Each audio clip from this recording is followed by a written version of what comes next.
పానీపూరి దేశంలో దీనికున్న క్రేజ్ గురించి ప్రత్యేకంగా చెప్పక్కర్లేదు.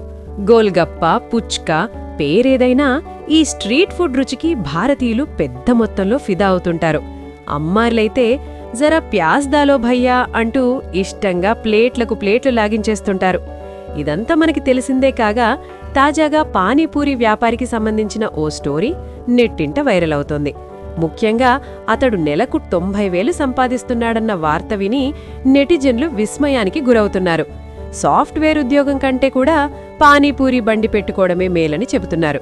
ప్రముఖ కంటెంట్ క్రియేటర్ కాశీ పెరీరా తన తాజా వీడియోలో ఒక పానీపూరి స్టాల్ రోజువారీ కార్యకలాపాలను స్వయంగా పరిశీలించారు.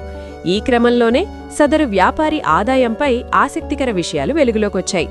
సాయంత్రం 4 గంటల నుంచి రాత్రి 10 గంటల వరకు, అంటే కేవలం 6 గంటల పాటు మాత్రమే ఈ స్టాల్ నడుస్తుండగా నెలకు 90,000 రూపాయలు సంపాదిస్తున్నట్లు తెలుసుకొని అతడు షాక్ అయ్యాడు. ముఖ్యంగా రోజుకు సగటున 80 నుంచి 100 ప్లేట్ల వరకు పానీపూరి అమ్ముడుపోతుండగా ఒక్కో ప్లేట్ ధర 30 రూపాయలుగా ఉంది. ఈ లెక్కన రోజువారీ ఆదాయం 3,000 రూపాయలు కాగా నెలకు 90,000 రూపాయల వరకు వస్తోంది. అంటే ఏడాదికి ఆ పానీపూరి బండి యజమాని సంపాదన దాదాపు 10.8 లక్షల రూపాయలు.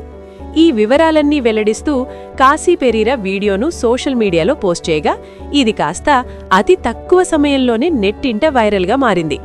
ఈ వీడియోలో క్రియేటర్ స్వయంగా బంగాళదుంపలు తొక్కతీయడం, ఉల్లిపాయలు కోయడం వంటి పనుల్లో పానీపూరి యజమానికి సాయం చేశారు.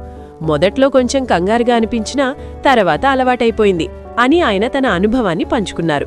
పానీపూరి తయారీలో ఉండే కష్టం, కస్టమర్లకు వడ్డించే విధానాన్ని ఈ వీడియో కళ్లకు కట్టినట్లు చూపించగా, వీటన్నింటినీ పక్కన పెట్టి అతడి సంపాదన గురించి మాత్రమే నెటిజన్లు ఎక్కువగా చర్చించుకుంటున్నారు. కొందరు కార్పొరేట్ ఉద్యోగాల కంటే ఇదే నయం అని కామెంట్స్ చేస్తుంటే, మరికొందరు ఆర్థిక విశ్లేషణలు మొదలుపెట్టారు. ఇది కేవలం ఆదాయం మాత్రమే, ఇందులో ముడిసరుకులు, గ్యాస్, రవాణా, పనివారి జీతాలు తీసేస్తే నికర లాభం ఎంత మిగులుతుంది అని ఒక నెటిజన్ ప్రశ్నించారు. మరికొందరు చదువుకొని విదేశాలకు వెళ్లడం కంటే మన దేశంలోనే నిజాయితీగా కష్టపడితే అంతకంటే ఎక్కువ సంపాదించవచ్చు అని అభిప్రాయం వ్యక్తం చేస్తున్నారు.